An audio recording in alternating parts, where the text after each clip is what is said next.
Assalamualaikum warahmatullahi wabarakatuh. Shalom, Om Swastiastu, Namo Buddhaya, salam kebajikan, salam olahraga, jaya. Baik, perkenalkan saya atas nama Muhammad Fajrul, Stambuk A42120204, kelas D, PJKR 2020.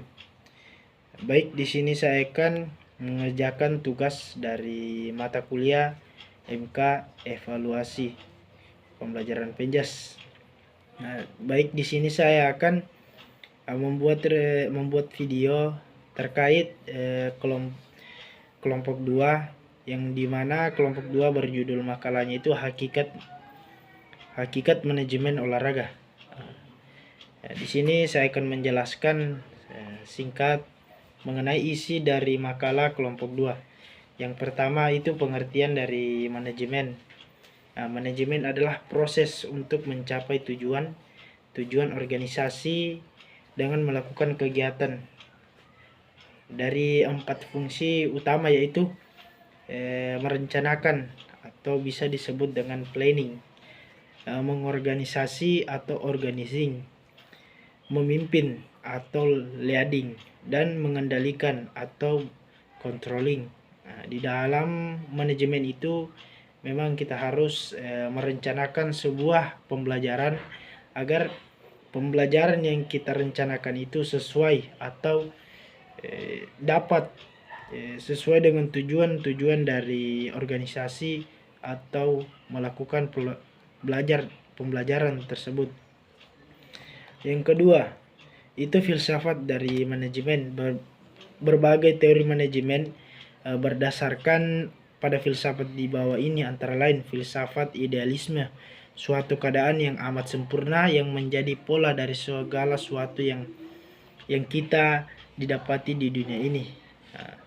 Jadi filsafat ini dapat kita terapkan dalam manajemen Marxis dalam kode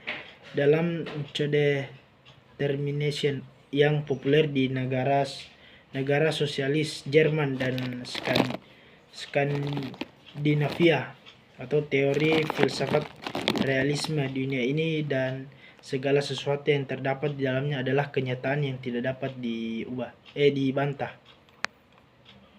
Praktis manajemen. Di sini saya akan menjelaskan menurut dari manajemen partisipasi, di mana manajemen partisipasi itu menjadi 3 poin.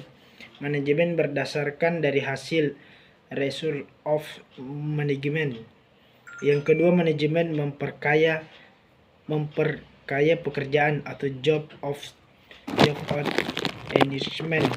Yang terakhir, manajemen prioritas, yang mana produktivitas.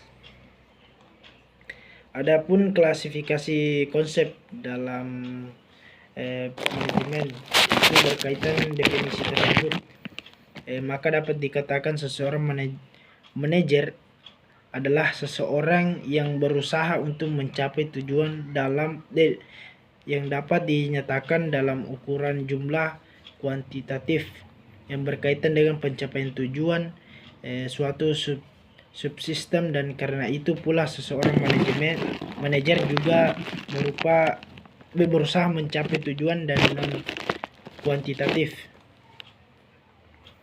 Adapun proses manajemen dari sudut pandang yang berbeda, kita dapat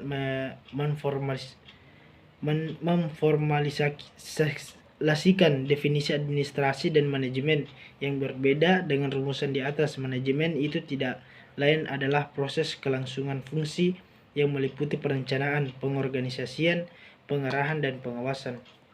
Adapun perilaku organisasi dalam manajemen. Perilaku organisasi adalah suatu hal yang mempelajari semua aspek yang berkaitan dengan tindakan manusia, baik aspek pengaruh anggota terhadap organisasi maupun pengaruh organisasi terhadap anggota. Sedangkan perilaku manusia adalah semua kegiatan aktivitas manusia, baik yang diamati langsung maupun tidak diamati oleh pihak luar, juga dipengaruhi oleh sikap, emosi, nilai, etika, kekuasaan, atau genetika. Adapun pengaruh perilaku dalam organisasi. Dalam kegiatan keorganisasian ataupun kegiatan bekerja lainnya, manusia selalu berada dalam tahapan untuk mencari tempat yang sesuai dengan motivasi dan kebutuhannya sendiri. Pengertian komunikasi dalam organisasi.